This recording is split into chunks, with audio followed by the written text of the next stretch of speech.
What's up, folks? Welcome back to another episode of Woods and Waters of Kentucky. So today we're going to be talking about SIG Pro and SIG Sauer. So I'm fortunate enough to own a couple of them. They were both gifts, one from my father and one from my uncle. I'm just going to dive right into it. So the first one I'm going to talk about is the P239, SIG SAUER P239. This is a Galco holster outside the waistband. Love it. Extremely comfortable. And both of these SIGs are 40 cal, by the way. I'm not going to do a whole lot of fidgeting. I keep both of these loaded, so there's not going to be a whole lot of fidgeting, but there's a little bit of a close-up on the P239.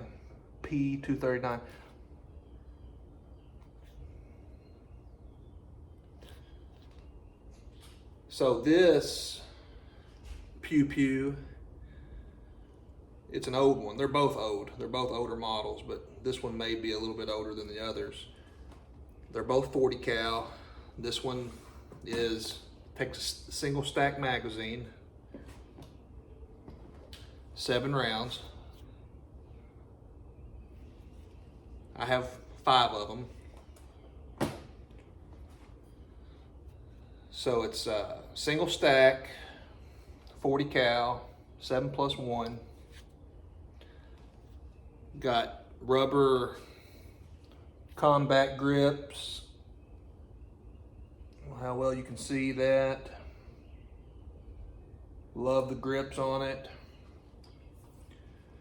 Thin handle or thin grip. Fits my hand extremely well. Packed this for a lot of years. Day in, day out, reliable. Trust my life with it. Accurate. Man, is it accurate. So the FBI used this for a long time.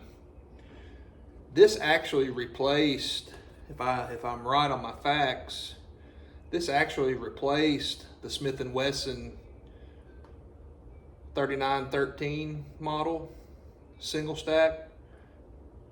Pretty sure 9mm. They may have made that in a 40, I don't know, but pretty sure for like undercover detectives and FBIs, when they got away from the revolvers, they went to the Smith & Wesson 3913 for a lot of years, which I have one of those too, but this one is the one that put that out of business, if I got my facts straight.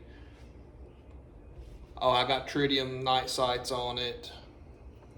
There's no way y'all can see that, but if it was dark in here, they'd be glowing. Love this piece. Interchangeable barrels and magazines. You can go 9mm, 40, and 357 SIG, I think. I don't think you can go up to 45 ACP on this frame. Solid steel frame. Got some weight to it, but I've also got an inside the waistband holster for it. Made by Safariland. And believe it or not, it's extremely comfortable inside the waistband to be as heavy as the gun is.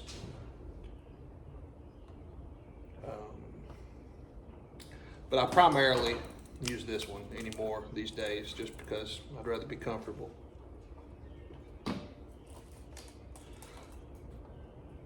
Shot this one a bunch. So that's the P239. Let's move on to the SIG Pro 2340. Once again, not going to do a whole lot of fidgeting. Just got one decent hand I'm working with here. This other one's still in the process of healing. So this is the service model, 40 cal, 2340, SIG P239. That's the P stands for SIG Pro. And this service model was, if I'm correct, carried by Kentucky State Police for quite some time, before the Glocks got popular. And I'm not taking anything away from Glock. I think they make a fine weapon.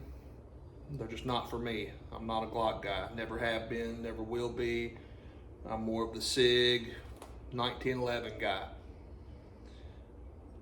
Not to say that I wouldn't own a Glock,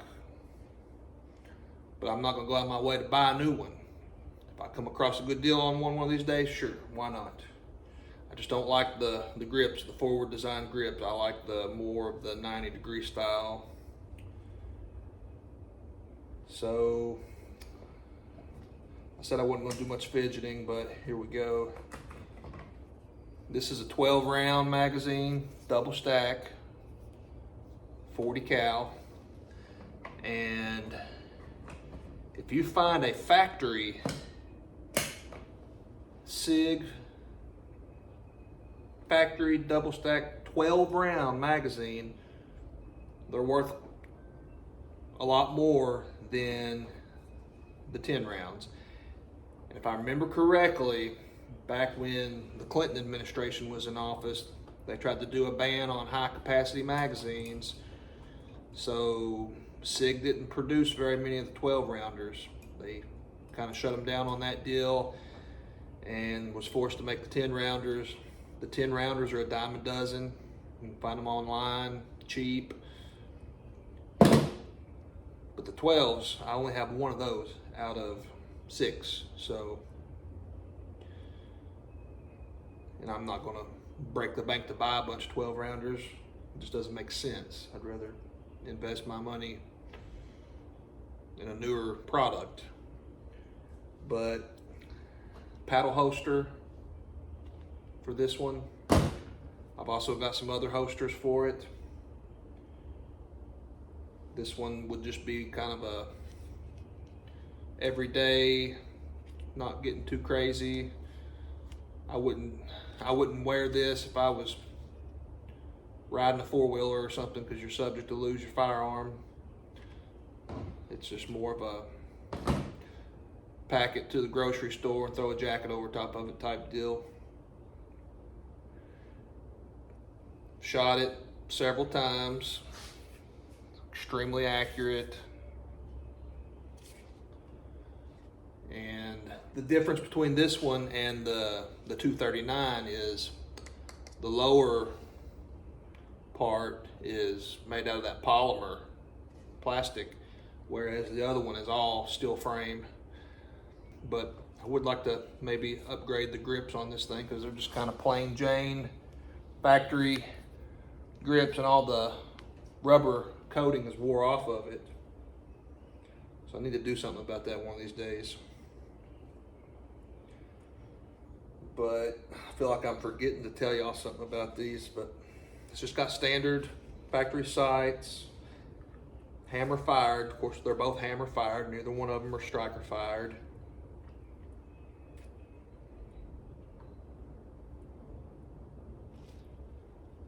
But this would probably be my go-to-war pistol. I need to try to acquire some more 10-round mags, honestly, because they're so cheap.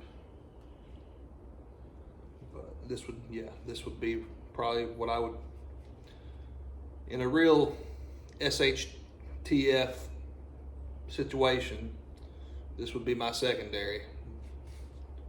Most definitely. Oh, the Picatinny rail. It has a Picatinny, I'm pretty sure that's what they called it back in the day. Picatinny rail on the bottom there.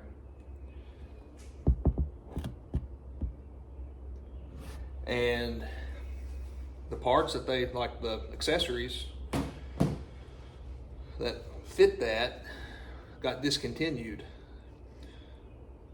To my knowledge, I'm not really sure. I'm not sure if it's the mounting system or the actual accessory itself, but to find something that will fit on that rail directly, I've never had any luck. I've tried. I did discover some type of an adapter plate that will mount to it with the M.D.G design, the more common design. So I need to get that. A really good friend of mine, it's kind of funny, back in the day, a really good friend of mine had one of those. And I'm not really sure if he still got it or not, but back in the day, probably when I shouldn't have been packing a pistol, just old enough to drive, probably 18, 19. I don't think I was still in high school. I was probably just out of high school. But I packed that 239 with me a lot, concealed, when I shouldn't have been, because you gotta be 21. And we'd go out to his farm. You know, he had a big farm, and we'd go out and shoot. He had a lot more guns than me at the time. He had ARs, and but he had, like I said, he had the P239, the SIG PRO 2340, and I loved it. I fell in love with it. So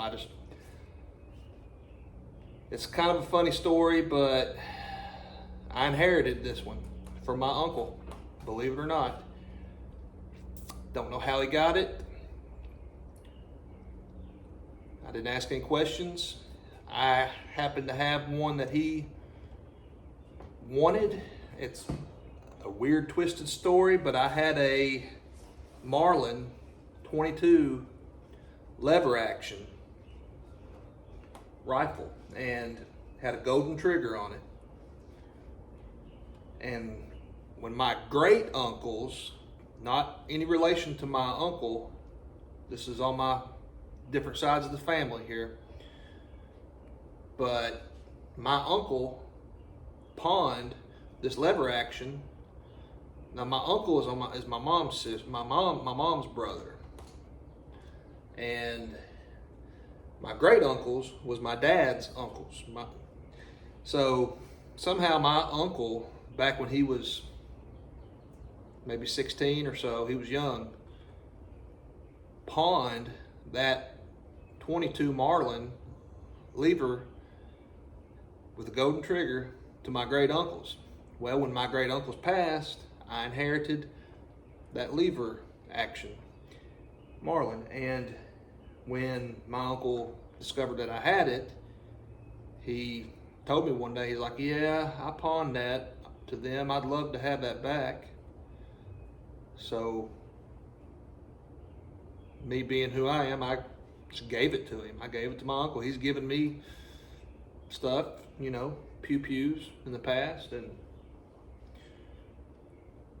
this is one of them right here. And that's probably the reason why he gave it to me, because I gave him his old lever action back. So yeah, that's kind of the crazy story. A lot of storytelling with both of them. I wouldn't, and I can't put a price tag on either one of them, because like I say, this one, the 2340, come from my father, priceless. And then, I'm sorry, did I say 2340? The P239, priceless. Can't put a tag on it. The SIG PRO 2340, priceless. Can't put a tag on it. I would hold them up both at the same time, but like I say, I just can't. So I hope y'all enjoyed this little story that I had. And once again, if you haven't already done it, please subscribe to the channel. I would greatly appreciate it. And until next time, be safe. God bless. Y'all have a good day.